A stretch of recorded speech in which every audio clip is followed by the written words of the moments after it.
G9 టీవీకు స్వాగతం. Anantapuram urban నియోజకవర్గంలో సోదరుడు నియాజ్ గారి ఆధ్వర్యంలో ఇఫ్తార్ విందు ఏర్పాటు చేయడం జరిగింది.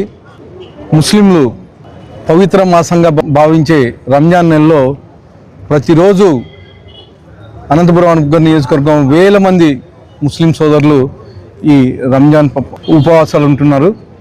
దానిలో భాగంగా ఈరోజు సోదరుడు ఆధ్వర్యంలో ఇక్కడ ఇఫ్తార్ విందు ఏర్పాటు చేయడం జరిగింది.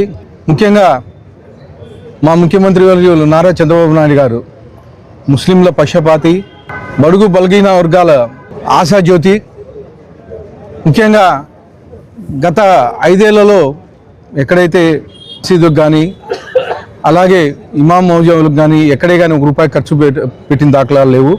మొత్తం ఫండ్ మొత్తం పెండింగ్ పెట్టింది. కానీ మా తెలుగుదేశం ప్రభుత్వం ఏర్పడిన తర్వాత మా ముఖ్యమంత్రి నారా చంద్రబాబు నాయుడు గారు దాదాపు 90 కోట్ల రూపాయలు గత ప్రభుత్వంలో ఉండే బకాయిలు రిలీజ్ చేయడం జరిగింది ఇమాం మౌజాములకి.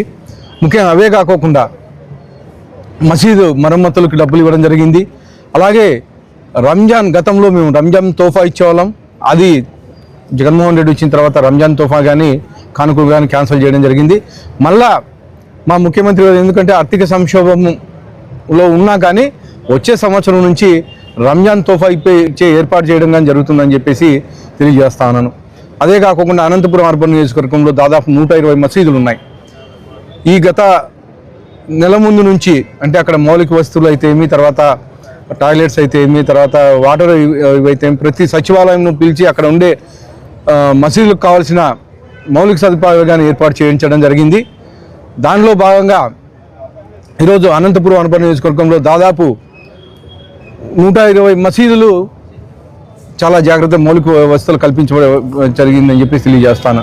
ఇవే కాకుండా షాదీ ఖానాకైతే ఏమి, అలాగే హజ్ యాత్ర కోసం కానీ గవర్నమెంట్ సపోర్ట్ చేయడం జరుగుతూ ఉంది. ఇవన్నీ కేవలం మా ముఖ్యమంత్రి వర్యులు మా యువ నాయకుడు నారా లోకేష్ గారు సపోర్ట్తో ఈరోజు ముస్లింకి అనేకమైనటువంటి మంచి కార్యక్రమాలు చేయడం జరుగుతుందని చెప్పేసి తెలియజేస్తాం.